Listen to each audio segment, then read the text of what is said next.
Maharaj asked us.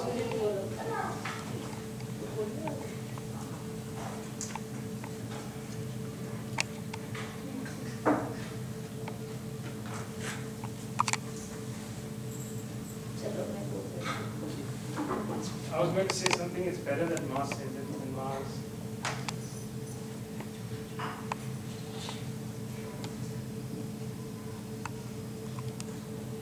मानव जीवन का main उद्देश्य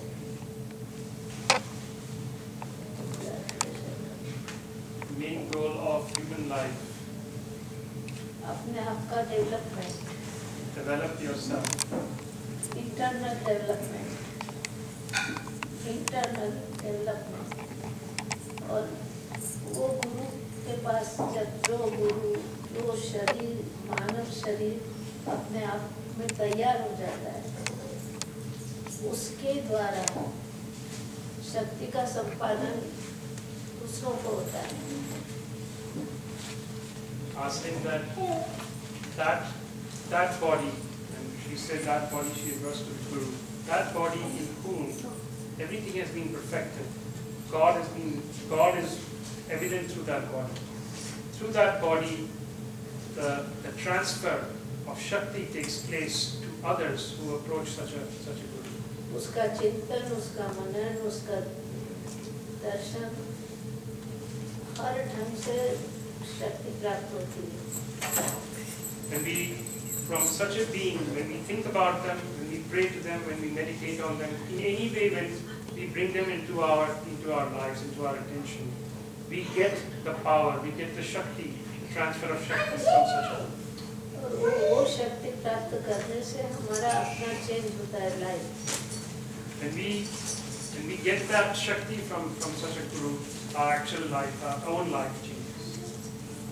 हमारा दिखने वाला शरीर, हमारा दिखने वाला कर्म, उसके अलावा हमारे में बहुत सारा पावर है।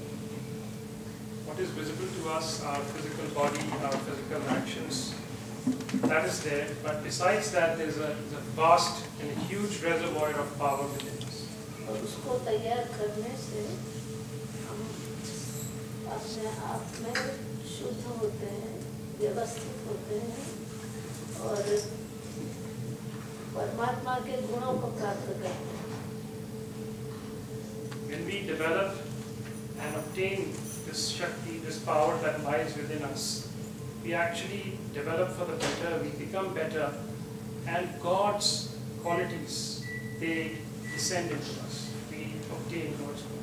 हमारे में शांति जागृत होती है, प्रेम जागृत होता है, आनंद जागृत होता है और हमारा माइंड परफेक्ट तैयार होता है। We obtain peace, we obtain love, and we obtain knowledge, and all of this develops our body, and our body develops. और वो डेवलप होने से हम अपने हर क्षेत्र को अच्छी तरह से सिद्ध कर सकते हैं। हर क्षेत्र में हम लोग आगे बढ़ सकते हैं, शांति से सॉल्व कर सकते हैं, जितने भी प्रश्न आते हैं उनको सॉल्व कर सकते हैं। आर्थिक, मानसिक, शारीरिक सब ढंग से हमारा डेवलपमेंट होता है। And when we obtain this grace, this power from the Guru, this helps us not only in our internal life or spiritual life, but in every sphere of life, whether it's spiritual or secular. It helps us become better and do things better. It could be in the field of finance, it could be in the field of engineering, or any daily life, any daily activity that we perform. We do it better because of this, because we have obtained this grace, this power. गुरु वो कहलाता है जो हमें ज्ञान की प्राप्ति देता है। Guru is someone who gives us knowledge. Such a being is known. जो हमारे अज्ञान को दूर करता है। Who removes ignorance from us. और हमें इंटरनल डेवलपमेंट के लिए आगे ले जाता है। And helps us progress on the path of internal development. उसके सारे पार्ट हैं, पूजा अर्चन, ध्यान, साधना, ये सब एक के बाद एक स्टेज है जो आदमी के लिए कंपल्सरी है, जरूरी है अपना डेवलपमेंट करने के लिए। Saying that all these things that we make use of, puja and bhajan and offerings, dhyan, meditation, all of these are compulsory components of that internal development. और जरूरी है कि हम अपने आप का डेवलपमेंट करने के लिए कॉन्शियस हों। And it's vital that we become conscious of the fact that it's very important for us to develop internally. हम जैसे जी रहे हैं उससे आगे बढ़ें। The way we are living and the way we are surviving and where we are, it's important that we progress beyond that.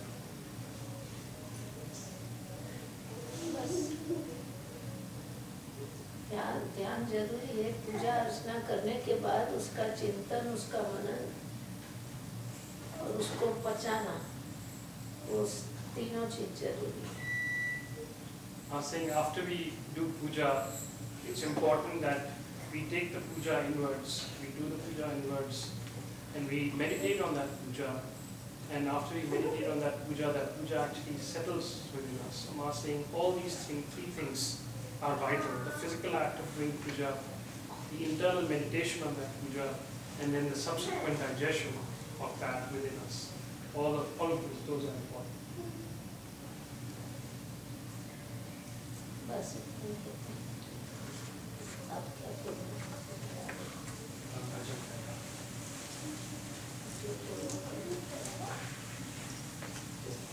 Now we'll have bhajans, so anybody who wants to sing, you can sing. You're welcome to sing. गड़बड़ होता है तो भजन करने वाले को करो।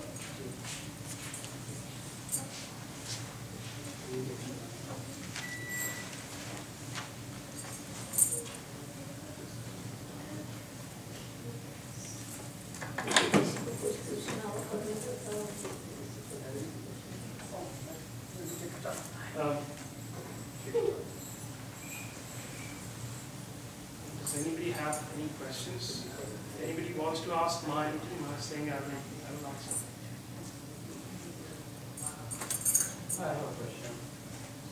मतलब कि क्या सबके लिए गुरु का होना जरूरी है लाइफ के रास्ते में? हम सीधा we cannot ask, seek the help of Almighty to pull us up instead of go to a guru first.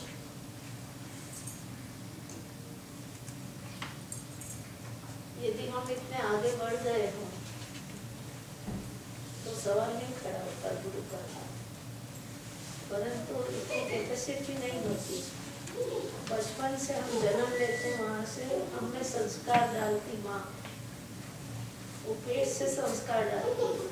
सबसे पहले तो माँ और पिता दोनों के कर्मों के द्वारा पिंड तैयार होता है, और जैसे पिता और माँ दोनों का अच्छा डेवलपमेंट होता है तो पिंड भी अच्छा तैयार होता है। उसके बाद माँ अपने खुद से, अपने विचारों से उस बालक को तैयार करती है। अच्छे अच्छे विचार करना, हमारे यहाँ अभी तो मालूम नहीं मुझे, पर हमारे यहाँ पहले जब बच्चा रहता था पेट में तो जो बड़े बूढ़े होते थे वो कहते थे कि तुम अच्छे विचार करो और अपने बच्चे के लिए वो आगे बढ़े, उस प्रकार के विचार करें। तो वहाँ से हमारे शुरू हो जाता है गुरु, मतलब जो हमें राह दिखाए, जो हमें प्रकाश की तरफ ले जाए अंधकार। तो माँ उस बच्चे को, उस पिंड को तैयार करती है, तो वो कहाँ ले जाती है? प्रकाश की तरफ ले जाती है, उसको ज्ञान देती है। उस समय बालक का सिर्फ प्रेम होता है, भाषा नहीं होती, उसका हलन चलन नहीं होता है, फिर भी संस्कार मिलते हैं। उसके बाद वो जब जन्म लेता है, उसके अलावा पिता उसको आगे ले जाता है। जब बच्चा जैसे बड़ा होता है तो कुछ संस्कार पिता से शुरू होते हैं उसको आगे ले जाने के लिए, और फिर जीवन के अंदर अनेक गुरु आते हैं जो उसको एक के बाद एक स्टेज चढ़ाते हैं। आप जैसे नीचे से आए तो एक इस स्टेज पर चढ़ने के लिए एक चढ़े, दूसरा चढ़े, तीसरा चढ़े, ऊपर तक जाने के लिए सब चढ़ना पड़ेगा। लेकिन वहाँ बीच में पहुंचकर आदमी सोचता है कि मैं पूरा हो गया, वो स्टॉप हो जाता है, तो ऊपर नहीं जा पाएगा। लेकिन वो हिम्मत करेगा या उसको कोई मार्गदर्शन देगा तो ऊपर पहुंच जाएगा। तो इसी तरह जीवन में हर एक व्यक्ति हमारे जीवन में बचपन से आता है और हमें आगे ले जाता है, परंतु उस कक्षा पर जाने के लिए कि जहाँ हम पूर्ण हो जाए, हमारा पूर्ण डेवलपमेंट हो, हमें ऐसा व्यक्ति की जरूरत होती जिसके पास वो पावर हो और जिसके अंदर वो पावर तैयार हो गया हो, वो पावर हमें मिले और हमारे अंदर उसको शुरुआत करें। तो उस समय वो उस गुरु की आवश्यकता होती है जिसने इन सब चीजों को अपने में तैयार कर दिया, और उसको करना नहीं पड़ता है।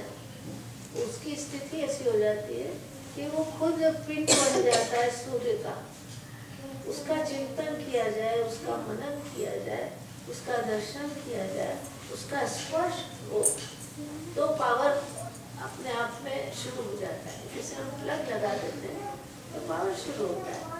तो ये सब साइंटिफिक चीजें हैं जो हम यदि उसकी गहराई में जाएं तो समझ पाएंगे। जब तक हम समझ नहीं पा रहे क्योंकि हम गहराई में नहीं जा रहे, तो उस गुरु की आवश्यकता हमें और आगे बढ़ने के लिए होती है। हमारा माइंड डेवलप होता है, बॉडी डेवलप होता है, और माइंड और बॉडी डेवलप होने के बाद हमारा हर कार्य व्यवस्थित होने लगता है, हमारा जीवन व्यवस्थित होता है। हमें जो बाहर ढूंढ रहे हैं वो हमें अंदर मिलने लगता है, और उसके बाद हमें पूर्ण ज्ञान होता है, सृष्टि का ज्ञान होता है, परमात्मा का ज्ञान होता है। तो ये सारी अवस्थाएं एक के बाद उनके द्वारा पावर शुरू हो जाता है और वो मिलता है। तो वैसे देखा जाए तो गुरु, हम अपना इतिहास देखें, हमारा रामायण देखें, महाभारत देखें, गीता देखें, हम वेद देखें, गुरु के बिना कोई जीवन है ही नहीं। हम जिसको परमात्मा कह रहे हैं कृष्ण, उन्होंने उनके भी गुरु बताए, राम कह रहे उनके भी गुरु बताए, क्योंकि उन्होंने शरीर धारण किया है मानव रूप में। वो दृष्टांत है कि मानव रूप में हम जब तैयार होते हैं तो हमें गुरु की आवश्यकता होती है। हमारे इंडिया में महाराष्ट्र और साउथ एरिया ऐसा है कि जहाँ गुरु के बिना आदमी रहता ही नहीं। अध्यात्म में आगे जाने के लिए गुरु के बिना नहीं रहता आदमी। तो गुरु कंपलसरी है यदि हमें इंटरनल डेवलपमेंट करना है, और उसी प्रकार का गुरु हमारा मेन गुरु होगा जो हमें शक्ति से आगे ले जाए। तो गुरु तो बहुत कंपलसरी है, बहुत जरूरी है। आपने पूछा कि हम गुरु के बिना नहीं जा सकते, पर हम यदि जन्मों जन्म से तैयार होकर आए हो तो पावर खुद हमें खींच लेगा, वहां पे हमें जरूरत नहीं पड़ेगी। वो गुरु मतलब परमात्मा, मानव के रूप में भी परमात्मा है। यदि हम मूर्ति को परमात्मा करके पूजा कर लेते हैं तो इन मूर्तियों में जो परमात्मा ने जीवन डाला, ज्ञान डाला, तो इन मूर्तियों के सामने नमने में हमें क्या गलत है? यदि कोई शरीर इसमें से तैयार हो गया हो उस देवी स्वरूप में, उस परमात्मा स्वरूप में, तो उसको नमन करने से हमें पावर मिलता हो तो क्या बुरा है? पत्थर की मूर्ति और उसको तो हम बना रहे हैं, उसमें प्राण प्रतिष्ठा भी हम कर रहे हैं, लेकिन इसमें तो परमात्मा ने किया हुआ। तो ये हमारा एक अभिमान होता है कि हम अपने जैसा व्यक्तित्व देखते हैं तो हमारा मन जल्दी स्वीकार नहीं करता और उसके आगे नमन करने को तैयार नहीं होता। हमारी अवस्थाएं इतनी डाउन चली गई हैं कि हम सोच नहीं पाते, हम कर नहीं पाते। परंतु हम अपना इतिहास देखें, हमारे शास्त्र देखें, तो वहाँ हमें मिलेगा कि गुरु हमारे जीवन में कंपल्सरी। और एक के बाद गुरु तुम करो या ना करो आता ही है, जन्म से आता है, माँ से आता है, पिता से आता है, हमारे बड़े भाई, हमारी बड़ी बहन, हमारे रास्ते चलता है। एक जानवर भी हमें कुछ सिखाता है, पक्षी भी सिखाता है। यदि हम ध्यान से देखें तो हमें कहीं ना कहीं ये जो हमें कुछ अच्छा सिखा है वो हमारा गुरु, परंतु जो इंटरनल डेवलपमेंट करा है वो हमारा परम गुरु। और उस परम गुरु के को स्वीकारना, उसके समर्पित होना, तो हमारे अंदर पावर डेवलप होता है। और एक दिन का सवाल नहीं है, जन्मों जन्म से सवाल है। तो गुरु दोनों ढंग से मिल सकता है, पर उस ढंग से मिलने में जन्मों जन्म की तपस्या चाहिए। जैसे हम मानव जन्म लेकर खड़े हैं, ये बताता है कि हमने अनेक जन्म बहुत अच्छे गुजार दिए, तब हम आदमी बने। नहीं तो कीड़े मकोड़े जानवर कुछ नहीं बनते।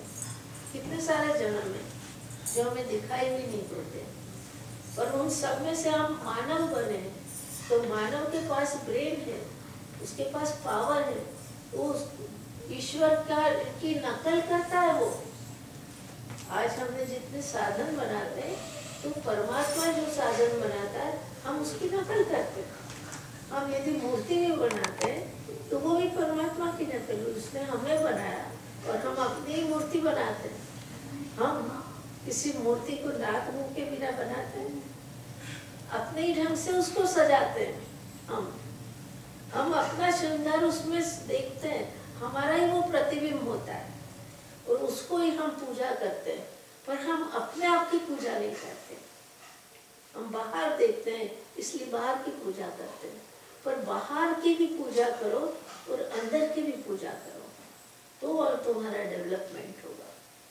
ये जितना भी ब्रह्मांड है वो हमारे 5 फुट के शरीर के अंदर डेवलप हुआ है। यदि हम इसको सॉल्व करें, ये की है परमात्मा की और प्रकृति की है ये हमारा बॉडी। इसके अंदर आँख है, नाक है, कान है, ब्रेन है और अनेक क्रिया इसके अंदर होती है, अनेक विचार आते हैं, अनेक चीजें याद रहती। तो हम नकल कर रहे हैं, कंप्यूटर बना रहे हैं, ब्रेन बना रहे हैं, हम किसकी नकल कर रहे हैं? अपनी नकल कर रहे हैं। तो जब हम ये नकल कर रहे हैं, हम कितना डेवलप है इंटरनल, और इससे भी ज़्यादा यदि हम डेवलपमेंट अपने आप में तैयार करें तो हम परमात्मा की अनेक चीज़ प्राप्त कर सकते हैं। और वो व्यक्तित्व जो उस कक्षाओं पर पहुंच गया है वो परमात्मा से भिन्न नहीं रहता, उसको मोक्ष कहा जाता है, मुक्त आत्मा। मुक्त मीन्स के आधी व्याधि थी, उसका ब्रेन मुक्त हो गया, लेकिन परमात्मा मय हो गया, उसको मुक्त कहा जाता है। मोक्ष का अर्थ मृत्यु नहीं है, मोक्ष का अर्थ परमात्मा में विलीनता, और जो परमात्मा के गुणों को अपने आप में तैयार करना वो मोक्ष होता है। तो आपके दोनों प्रश्न से दोनों चीज है, लेकिन आप उस कक्षा पर पहुंचे तो कोई सवाल ही नहीं होता, परंतु आदमी का अहम एक वो उसको हमेशा ऐसे ही कहता है कि मैं तो पहुंच गया हूँ, मेरे जैसा कोई नहीं है दुनिया में, मैं तो बहुत होशियार हूँ, परंतु मालूम नहीं हमसे कितने लोग होशियार हैं। तो यदि हमसे कोई होशियार मिलता है तो उसे वंदन करने में हमारा क्या जाता है? हमारी संस्कृति कहती है कि अपने बड़ों के आगे झुको, हमारी संस्कृति कहती है विनय विवेक रखो, उन्हें प्रणाम करो, उनकी चरण छुओ। तो व्यर्थ तो नहीं है, इसके पीछे कोई रहस्य तो जरूर है। हमने कभी सोचा नहीं कि क्या रहस्य।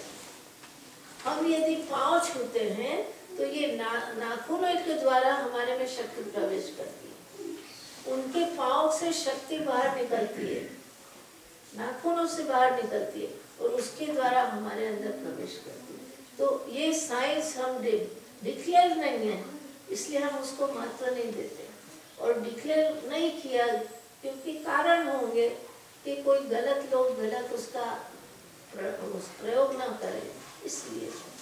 परंतु ये सारा साइंटिफिक है, जितनी भी चीज है अभी की भाषा बताते हुए कि साइंटिफिक है, लेकिन हमारी भाषा में हम इसको कहें तो वो सत्य है, उसमें कोई शंका को स्थान ही नहीं है। हमारे यहाँ ट्रस्ट करो, बस एक सवाल है, हमारे यहाँ हर चीज के लिए ट्रस्ट है। तुम उपवास कर रहे हो, उपवास करो, क्यों कर रहे हो सोचो।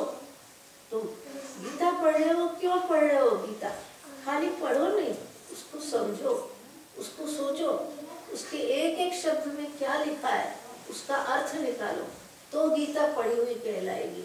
लेकिन हम ऐसे ही पाठ कर लेंगे तो थोड़ी असर होगी, और हम उसका पूरा अर्थ निकालेंगे तो हम कुछ जरूर आगे पाएंगे। परंतु हम हर चीज, हम मंत्र बोल लेते हैं, हम प्रेयर कर लेते हैं, हम आरती उतार लेते हैं, हम पूजा कर लेते हैं, लेकिन हम उसके इंटरनल नहीं जाते, उसके अंदर नहीं जाते, उनके रहस्यों को हम नहीं ढूंढते। यदि हम उनके रहस्यों में घुसने लगे तो ये खुली किताब है। हमारी सबसे बड़ी पढ़ाई तो वो हो जाती है। ये पढ़ाई हम आर्थिक जीवन के लिए करते हैं, लेकिन वो पढ़ाई हम इंटरनल डेवलपमेंट के लिए, और इसलिए वो हमें जरूरी है। गुरु वहाँ जरूरी है। गुरु कोई व्यक्ति विशेष नहीं है, पर परमात्मा खुद है। परमात्मा सभी में है, लेकिन जहाँ परमात्मा डेवलप हो चुका है, जहाँ वो बाहर खिलने लगा है, वहाँ उसकी इफेक्ट कम होने लगती है, और उस कारण हमें उससे स्वीकार करते हैं। हमें भी उस में डूबना चाहिए, हमारे अपना डेवलपमेंट करना चाहिए। तो दोनों चीज है। यदि आप कर सकते हैं तो जरूर करिए, नहीं कर सकते, आप स्कूल में जाए बिना ग्रेजुएट नहीं ले सकते, पढ़ाई करे बिना आप आगे नहीं जा सकते, परीक्षा दी। तो ये तो सिंपल है। तो यदि हमें परमात्मा की प्राप्ति करना है, यदि हमें उनके गुणों को स्वीकार करना है, तो हमें कोई मीडिया तो ढूंढना पड़ेगा। और यदि हम सीधे परमात्मा से जुड़ते हैं तो हमारे में इतना पावर होना चाहिए कि हम उस पावर को सहन कर सकें, नहीं तो हम बस्ट हो जाएंगे। और लाइट हमारे घर में आती तो कितने स्टेशन लगे तब वो लाइट आती है। पावर स्टेशन से सीधे नहीं आती हमारे घर में, ये हमारे ग्लोब बस्ट हो जाएंगे, उसका इतना पावर है। और इसलिए हमें मीडिया की जरूरत है।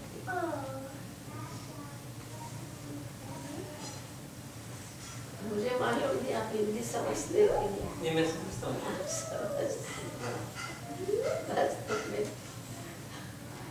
मैं इंग्लिश में नहीं बोल सकती।